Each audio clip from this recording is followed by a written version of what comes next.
I saw the rejection letter and my stomach dropped. $80,000? What would you do if you found out the person you trusted most had betrayed you in the worst way possible? I'm Emily, and this is the story of how my mom stole my identity and left me holding the bag for a debt that could ruin my life. It was supposed to be a celebratory day. I'd finally decided what college I wanted to attend, a small liberal arts school upstate with a killer film program. Film. My passion. My escape. All I needed was the loan to make it happen. I sat at the kitchen table, phone clutched in my sweaty hand, refreshing my email every 5 seconds. My mom, Sarah, was bustling around, humming some ridiculous pop song, totally oblivious to the tornado brewing inside me. "Almost there, sweetie," she chirped, placing a plate of lukewarm cookies in front of me. "Just imagine Emily Carter, filmmaker extraordinaire." The email arrived. I clicked it open, heart pounding. "Application denied." The words swam before my eyes. Denied? There had to be some mistake. My credit was clean. I'd checked it religiously for months. "Mom," I stammered, showing her the screen. "They denied my loan. I don't understand." She peered at the phone, her brow furrowing. "That's strange. Maybe there's been a mix-up? We should call them." We called, and that's when my world shattered. The woman on the phone, all polite and professional, informed me that I already had a large outstanding loan in my name. $80,000. $80,000. "There must be some mistake," I repeated, my voice shaking. "I've never taken out a loan that big." The woman explained that the loan was taken out 2 years ago, with my social security number and date of birth. The address on the application? Our old apartment. "Do you suspect identity theft, Miss Carter?" she asked. Identity theft? The words echoed in my head. I looked at my mom, who was suddenly very interested in rearranging the fruit bowl on the counter. "What would you think? What would you do?" My mind screamed. That night, I couldn't sleep. The rejection letter burned a hole in my brain. I knew, deep down, that something wasn't right. My mom's overly cheerful demeanor, the way she avoided eye contact. It all added up to a knot of dread in my stomach. I decided to do some digging. I logged into my old email account, the one I barely used anymore, and searched for anything related to loans or finances. I scrolled through years of junk mail, feeling increasingly hopeless. Then I saw it. An email from a bank addressed to Emily Carter confirming a loan application. The date? 2 years ago. The amount? $80,000. I clicked on the email, my hands trembling. The attachment was a copy of the loan application. My name, my social security number, my date of birth. But the signature? It was definitely my mom's handwriting. A crude imitation of my own, but unmistakably hers. I confronted her. I printed out the email and the loan application and laid them on the kitchen table. She walked in, humming that same annoying pop song, and stopped dead in her tracks. "What's this?" she asked, her voice tight. "This is proof, Mom," I said, my voice barely a whisper. "Proof that you stole my identity and took out an $80,000 loan in my name." She stared at the documents, her face paling. I can explain." "Explain? Explain how you could do this to me? Explain how you could jeopardize my future?" Her explanation was a tangled web of lies and desperation. She'd been struggling financially, she said. The business she'd started, a cutesy online boutique selling handmade jewelry, had tanked. She needed the money to stay afloat, to keep a roof over our heads. She'd meant to pay it back, she swore, but things just kept getting worse. "I was going to tell you," she sobbed. "I just didn't know how." "Didn't know how?" How about, "Hey, Emily, I've completely ruined your credit and stolen your future." "Sorry." I was numb. The woman I'd always looked up to, the woman who'd always told me to be honest and responsible, had betrayed me in the most profound way imaginable. What do you do when the person who's supposed to protect you is the one hurting you the most? I moved out. I couldn't bear to be in the same house as her. I crashed on my best friend Chloe's couch, feeling lost and alone. Chloe, a whirlwind of purple hair and fierce loyalty, was furious on my behalf. "Sue her!" she yelled, pacing the tiny living room. "Take her to the cleaners. She deserves it." The thought had crossed my mind, but the idea of suing my own mother? It felt wrong somehow, even after everything. I started researching identity theft. I learned about the legal ramifications, the long and arduous process of clearing my name. I discovered online forums filled with stories similar to mine, people betrayed by their own families. The internet became my lifeline, a source of information and support in a world that suddenly felt very hostile. One night, while scrolling through a forum, I stumbled upon a thread about a local lawyer specializing in identity theft cases. His name was Mr. Harding. I decided to reach out. Mr. Harding was a gruff, no-nonsense man with a surprisingly kind heart. He listened to my story patiently, his brow furrowed in concentration. "This is a difficult situation, Miss Carter," he said, "but we can help you clear your name and potentially recover some of the damages." He explained the legal options, the pros and cons of each. Suing my mother was still on the table, but he also suggested exploring other avenues, such as reporting the crime to the police and filing a claim with the credit bureaus. Reporting my own mother to the police. The thought made me sick, but what choice did I have? I spent weeks gathering evidence, meticulously documenting every detail of my case. Bank statements, emails, loan applications, everything I could find to prove that I was a victim of identity theft. The more I dug, the more I uncovered. My mom hadn't just taken out the loan. She'd also opened several credit cards in my name, racking up thousands of dollars in debt. It was like a financial black hole, sucking me in deeper and deeper. I started to see a pattern in her spending. Fancy restaurants, designer clothes, expensive trips. She'd been living a life she couldn't afford, all on my dime. The anger that had been simmering inside me finally boiled over. I decided to confront her again. I went back to our house, armed with the evidence I'd collected. She was surprised to see me, her face a mixture of guilt and fear. "What do you want?" she asked, her voice trembling. "I want the truth, Mom," I said, my voice hard. "I want to know why you did this to me." She started to cry, repeating the same tired excuses. "She was desperate," she said. "She didn't know what else to do." "That's not good enough, Mom," I said. "You had other options. You could have asked for help. You could have gotten a job. But instead, you chose to steal my identity and ruin my life." I laid out the evidence, the credit card statements, the receipts. She stared at them, her face crumbling. I'm sorry," she whispered. "I know I messed up." "Sorry doesn't cut it, Mom," I said. "Sorry doesn't fix my credit. Sorry doesn't pay off $80,000 in debt." I left the house, feeling empty and defeated. I knew I had to do what was right, even if it meant hurting the person I loved most. I went to the police station and filed a report. The investigation was long and painful. I had to answer countless questions, provide endless documentation, and relive the nightmare over and over again.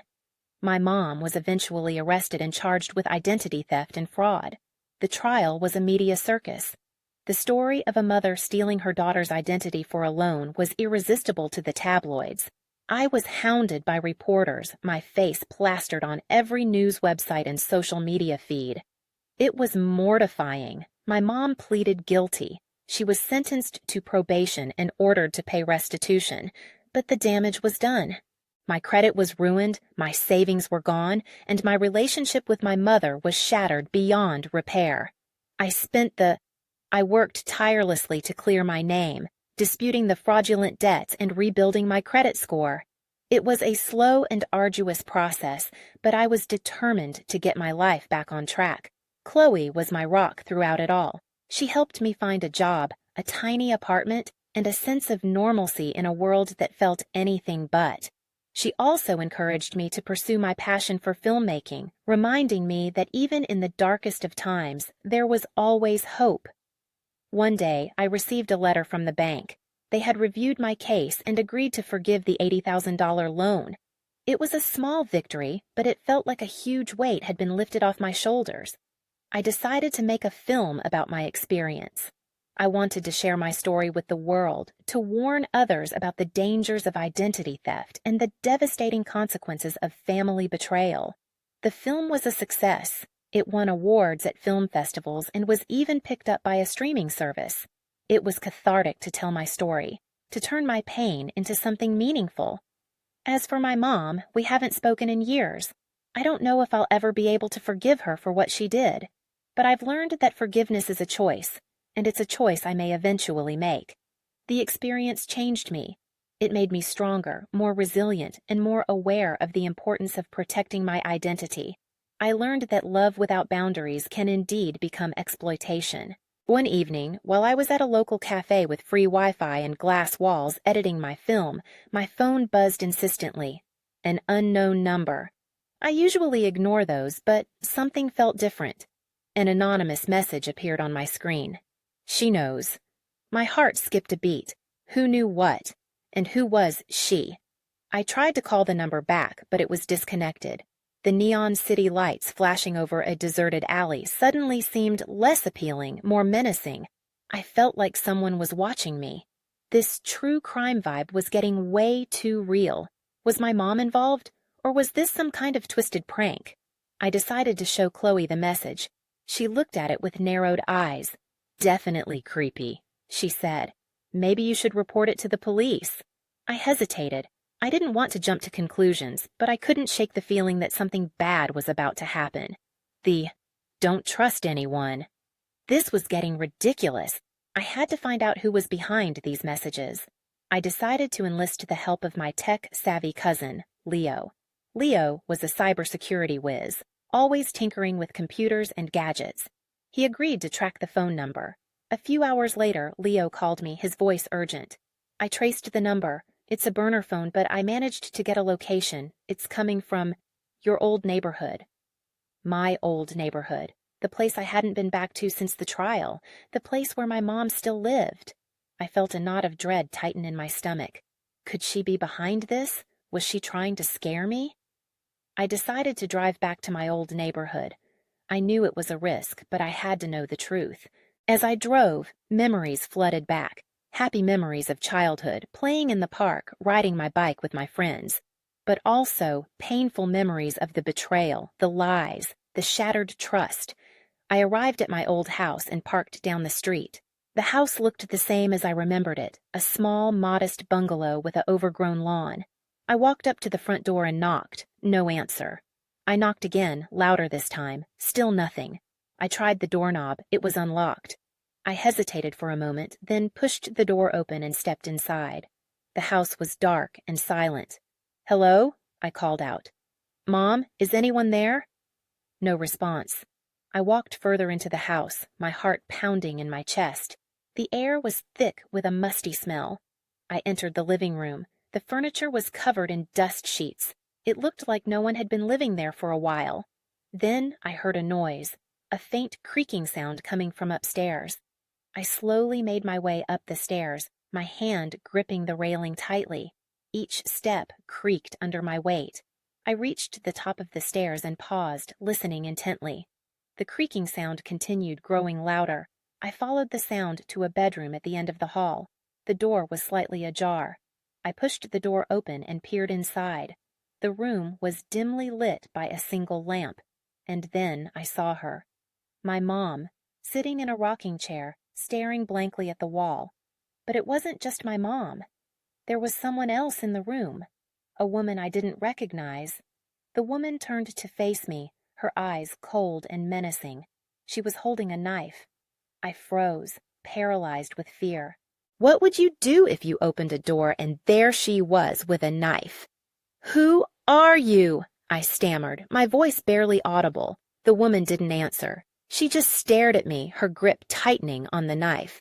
My mom finally spoke, her voice weak and raspy. "Leave her alone, Sarah." Sarah? Was that the woman's name? "She knows too much," Sarah said, her voice flat. "She has to be stopped." Stopped? What was going on? I tried to back away, but Sarah blocked my path. She raised the knife, her eyes fixed on me. I screamed. Suddenly, Chloe burst into the room, tackling Sarah to the ground. She wrestled the knife away from her and pinned her down. "Emily, get out of here!" Chloe yelled. I didn't need to be told twice. I ran out of the house and called the police. It turned out that Sarah was my mom's former business partner. She'd been helping my mom cover up the identity theft scheme. She was also the one who'd been sending me the threatening messages. But why? What did she want? It turned out that Sarah had been blackmailing my mom, demanding a cut of the money she'd stolen. When my mom refused, Sarah threatened to expose everything. The police arrested Sarah and took her into custody. My mom was taken to a hospital for evaluation. I sat in the hospital waiting room, numb with shock. Chloe stayed by my side, offering words of comfort and support. Later that night, a detective came to speak with me. He explained that Sarah had a long history of fraud and extortion. She was a dangerous woman. He also told me that my mom had confessed everything. She admitted to stealing my identity and taking out the loan. She said she was sorry for what she'd done. I didn't know what to believe. Was she truly sorry? Or was she just trying to manipulate me? I visited my mom in the hospital. She looked pale and weak. "I'm so sorry, Emily," she said, her voice barely a whisper. "I never meant for any of this to happen." "Why, Mom?" I asked, tears streaming down my face. "Why did you do it?"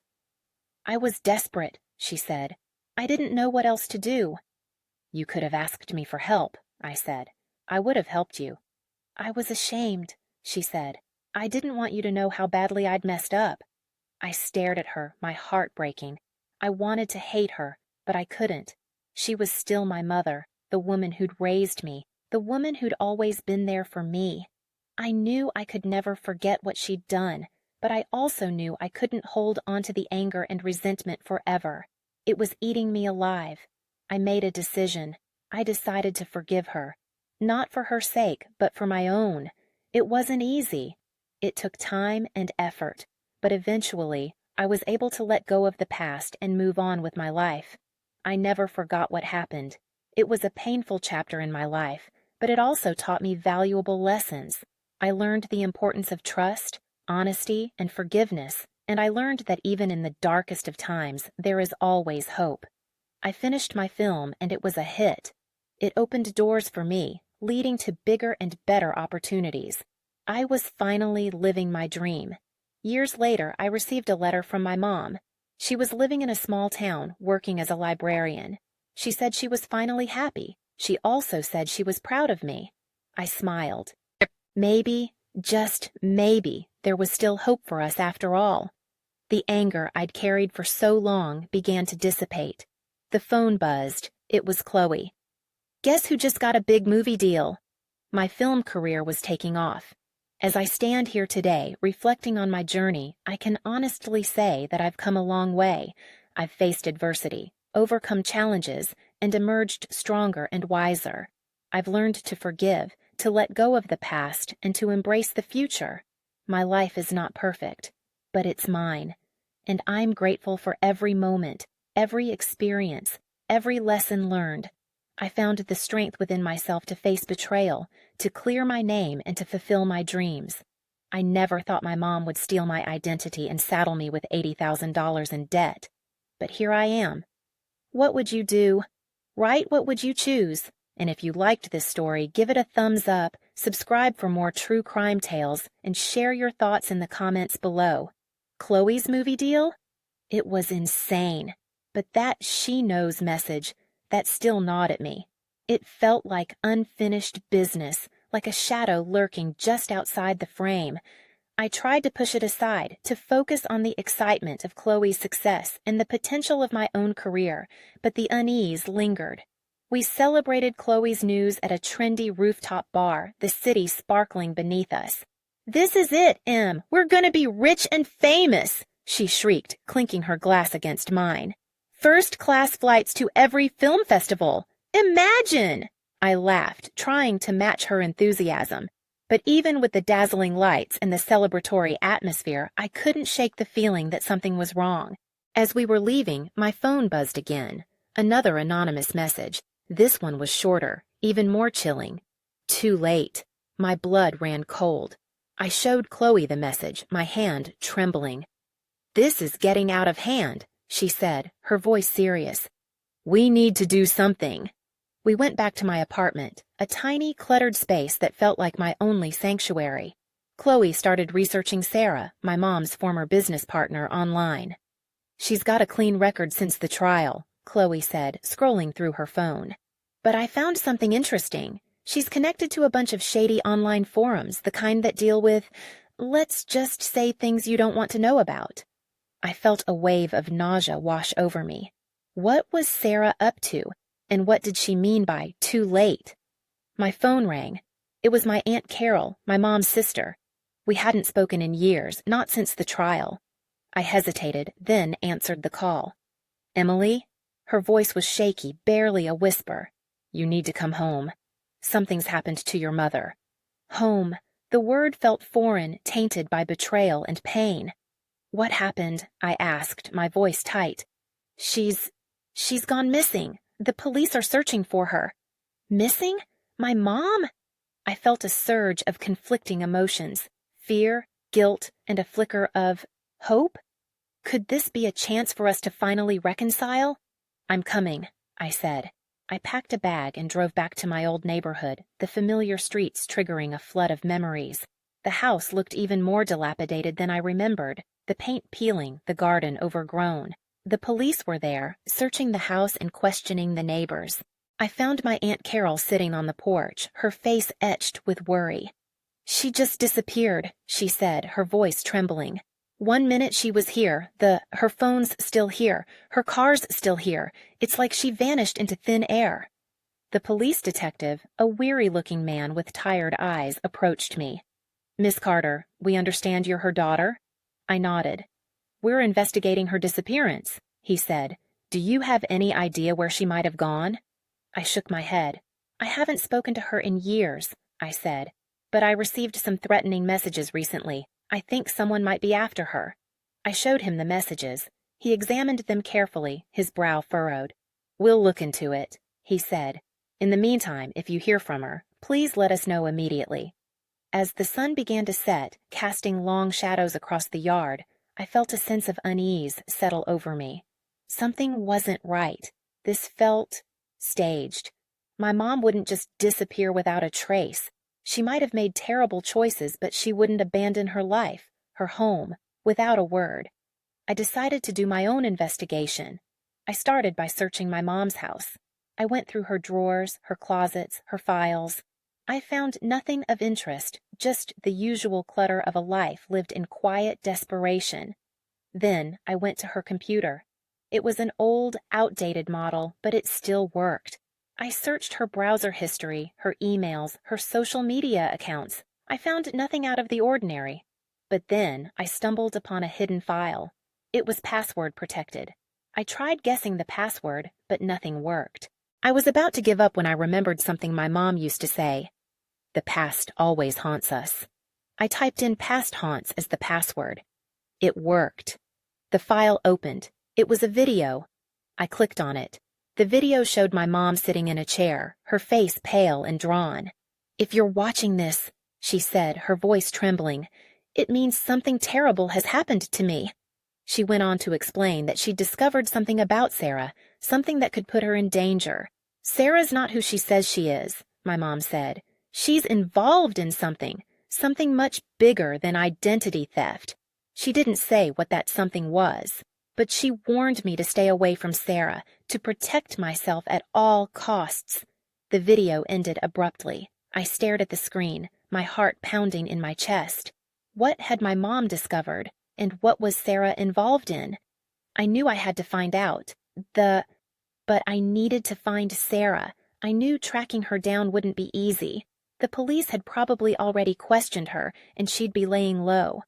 I remembered Chloe's discovery about Sarah's online activities, those shady forums. Maybe I could find a clue there. I logged into one of the forums using a fake name and a burner email address. The forum was a cesspool of conspiracy theories and illegal activities. It made me sick to my stomach. I started searching for Sarah's username. It took hours, but finally I found it. Her profile was sparse, but I noticed a few posts that caught my attention. She was asking about a specific type of encryption software, the kind used to protect sensitive data. She was also talking about a meeting, a rendezvous at a remote location outside of town. The date of the rendezvous? Tonight. I knew I had to go. I had to find Sarah and find out what she knew about my mom's disappearance. I grabbed my keys, my phone, and a small pocket knife that Chloe had given me for self-defense. I drove out to the remote location, a deserted warehouse on the outskirts of the city. The warehouse was dark and ominous, the windows boarded up, the air thick with the smell of decay. I parked my car a safe distance away and approached the warehouse on foot. I could hear voices coming from inside. I crept closer to the building and peered through a crack in the boarded-up window. I saw Sarah standing in the middle of the warehouse talking to a group of men. They were all dressed in black, their faces hidden by shadows. I couldn't hear what they were saying, but I could sense the tension in the air. It was clear that something illegal was going on. As I watched, one of the men pulled out a gun. I gasped. This was getting dangerous. I had to get out of there. But just as I turned to leave, I stepped on a loose piece of gravel. The noise echoed in the silence. The men turned their heads in my direction. Sarah saw me. Her eyes widened in shock. "There she is!" she yelled. "Get her!" The men started running towards me. I didn't hesitate. I turned and ran as fast as I could. They chased me through the warehouse, their footsteps pounding behind me. I could hear them yelling, cursing, getting closer. I stumbled over a pile of debris, falling to the ground. They were almost upon me. I scrambled to my feet and ran again, adrenaline coursing through my veins. I burst out of the warehouse and into the darkness. I ran towards my car, fumbling with the keys. They were still chasing me, their figures silhouetted against the night sky. I jumped into my car, started the engine, and sped away. They fired shots at my car. I could hear the bullets whizzing past my head. I ducked down low and kept driving, my heart pounding in my chest. I didn't stop until I was miles away from the warehouse. I pulled over to the side of the road, shaking uncontrollably. I had almost been killed. What would you have done? I needed to figure out who these men were and what they wanted, and I needed to find my mom. I told the detective everything that had happened at the warehouse. He listened intently, his face grim. "This is a serious situation, Miss Carter," he said. "We'll need to put you under protection." I refused. I couldn't hide. I had to find my mom. The detective agreed to let me help with the investigation. He assigned a police officer to protect me, a young woman named Officer Reyes. Officer Reyes was tough and resourceful. She was also willing to bend the rules a little, which was exactly what I needed. We started by investigating the men Sarah was meeting with at the warehouse. We used facial recognition software to identify them. It turned out they were members of a notorious crime syndicate known for drug trafficking, money laundering, and even murder. My mom had stumbled onto something big, something dangerous, and now she was paying the price. I was determined to find her, to bring her home safe. But I knew it wouldn't be easy. These were dangerous people, and they wouldn't hesitate to kill anyone who got in their way. My phone buzzed with a text. It was from an unknown number. "Meet me, alone, if you want to see your mother again." A location was attached, an abandoned subway station deep beneath the city. It was a trap, I knew it. But what choice did I have? I had to go. I couldn't risk my mom's life. I told Officer Reyes about the message. She tried to talk me out of it, but I was adamant. "I have to do this," I said. "She's my mother." Officer Reyes agreed to go with me, but she insisted on staying hidden, ready to intervene if things went wrong. We drove to the abandoned subway station. It was a dark and desolate place, the air thick with the smell of mildew and decay. We made our way down the crumbling stairs, our footsteps echoing in the silence. The station was deserted. Empty platforms, broken benches, graffiti-covered walls. It felt like a scene from a horror movie. I walked to the center of the platform and waited. After a few minutes, Sarah emerged from the shadows. She was alone. "You came?" she said, her voice cold and menacing. I knew you couldn't resist. Where's my mom? I asked, my voice trembling. She's safe. For now, Sarah said, but her safety depends on you. What do you want? I asked. I want what she took from me, Sarah said. She stole something from me, something that's worth a lot of money. I want it back. I don't know what you're talking about, I said. Don't play dumb with me, Sarah said. She found something, a file. She sent it to someone. I want that file. I knew what she was talking about. The file my mom had sent to someone before she disappeared. But who had she sent it to? And how was I going to get it? I don't have the file, I said. You're lying, Sarah said. She pulled out a gun and pointed it at me. I know you have it. Now, give it to me. I was trapped, surrounded. How was I going to get out of this? I told you I don't have it, I shouted, trying to keep my voice steady despite the gun pointed directly at my chest. The cold steel felt like it was already piercing my skin. What would you do? Bargain? Plead? Fight? My mind was racing. Don't lie to me, Emily. I know your mother sent it to someone. Who was it? Sarah's voice was like ice, each word sharp and cutting. I could see the desperation in her eyes, a frantic energy that made her even more dangerous. I scanned the platform, desperately searching for Officer Reyes. Where was she? Had Sarah somehow managed to spot her and take her out? I don't know who she sent it to, I repeated, hoping she would believe me. It was partly true. I knew someone had it, but not who. Okay, fine, Sarah said, a cruel smile spreading across her face. Then your mother pays the price. She raised the gun, aiming directly at my head. My heart pounded in my ears. I closed my eyes, bracing for the impact. But then a voice shattered the silence. Drop the gun, Sarah!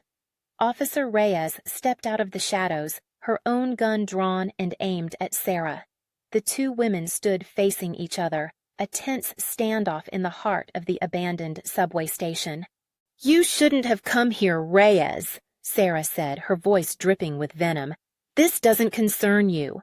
It concerns me when you're threatening to kill someone, Officer Reyes retorted. Now drop the gun. Sarah hesitated, her eyes darting back and forth between Officer Reyes and me. I used the opportunity to lunge forward, tackling Sarah to the ground. The gun went flying, skittering across the platform. We wrestled on the ground, a chaotic mess of limbs and screams. Sarah was surprisingly strong, her years of frustration and desperation fueling her every move. She clawed at my face, kicked at my stomach, trying to get me off of her. I fought back with everything I had, driven by adrenaline and a fierce determination to survive. Finally, I managed to pin her down, my hands gripping her wrists. It's over, Sarah, I said, my voice hoarse. You're going to jail. But Sarah wasn't finished. She headbutted me, sending a jolt of pain through my skull. I lost my grip and she scrambled to her feet, grabbing the gun. She pointed it at Officer Reyes. Don't move, she shouted, or I'll shoot. Officer Reyes froze, her eyes wide with fear. I knew I had to do something, anything, to stop Sarah from hurting her. I spotted a metal pipe lying on the ground. I grabbed it and charged at Sarah, swinging the pipe with all my might. The pipe connected with Sarah's head. She crumpled to the ground unconscious. Officer Reyes rushed over to me, her face etched with concern. Are you okay? She asked. I think so, I said, my head throbbing. But what about my mom? Where is she? Sarah was taken into custody. The police searched the subway station, but they found no sign of my mother. The detective questioned Sarah, but she refused to cooperate. She wouldn't reveal where my mom was being held. We were running out of time. I knew that if we didn't find my mom soon, it might be too late. I went back to my apartment, feeling defeated and hopeless. Chloe was waiting for me, her face pale with worry. What happened? She asked. I told her everything. The subway station, the confrontation with Sarah, the missing file. We have to find your mom, Em, Chloe said. We can't give up. We sat in silence for a moment, trying to figure out our... Then Chloe snapped her fingers. "The file!" she exclaimed. "If we can find out who your mom sent the file to, maybe they can help us find her." It was a long shot, but it was the only lead we had. I thought back to the video my mom had made before she disappeared. She hadn't said who she was sending the file to, but she had said something else. "She knows too much," Sarah had said about me. That meant my mom sent it to someone she thought would help me, someone she trusted. Who in my life would my mom trust with something so valuable, something so dangerous? It hit me like a ton of bricks. My Aunt Carol, my mom's sister, the only family member who had reached out to me after the trial. I called her immediately. "Aunt Carol, it's Emily," I said, my voice trembling. "I need your help." I explained everything that had happened, the threatening messages, the warehouse, the subway station, Sarah's demands. "Your mother sent me something," Aunt Carol said, her voice grave. "A file. She asked me to keep it safe, to give it to you if anything happened to her." "Do you have it?" I asked, my heart pounding in my chest. "Yes," she said. "It's here with me. But Emily, I don't know what's on this file, but it's dangerous. The police have been asking about it." "I know," I said. "But I need it, Aunt Carol. It might be the only way to save my mom." "Okay," she said. "I'll give it to you, but you have to be careful, Emily. This is bigger than you know." She told me to meet her at a secluded park on the other side of town. We hung up. A feeling of hope and dread settled over me. We were finally getting closer to finding my mom. But I knew that this was far from over. This was much bigger than I ever imagined. Chloe and I drove to the park, our nerves on edge. We spotted Aunt Carol sitting on a bench, looking anxious and worried. We parked the car and approached her cautiously. "Emily," she said, her voice trembling. "I'm so glad you're here." She reached into her purse and pulled out a small USB drive. "This is it," she said. "The file your mother sent me." I took the USB drive, my hand shaking. This was it, the key to finding my mom. "Thank you, Aunt Carol," I said. "You don't know how much this means to me." "Be careful, Emily," she said. "Please." As we turned to leave, a black van screeched to a halt in front of us. Several men in black suits jumped out, their faces grim. "Emily Carter!" one of them shouted. "We know you have the file! Hand it over!" We were surrounded, trapped. How were we going to escape? My heart hammered against my ribs. Surrounded, no escape. What could we do? "Give them the file, Emily!" Aunt Carol screamed, her voice cracking with terror. But I couldn't. Not yet. This file was my mom's only hope. I gripped the USB drive tighter, my knuckles white. "We don't have anything!" I yelled, trying to sound confident, though my voice trembled. The men exchanged glances, then one of them lunged for me. Chloe reacted instantly, shoving Aunt Carol behind her and stepping in front of me. "Get away from her!" she snarled, adopting a fighting stance.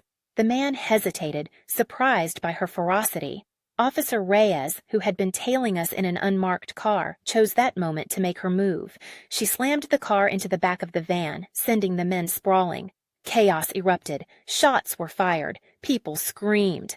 Chloe and I grabbed Aunt Carol and ran, dodging bullets as we made our way towards Officer Reyes's car.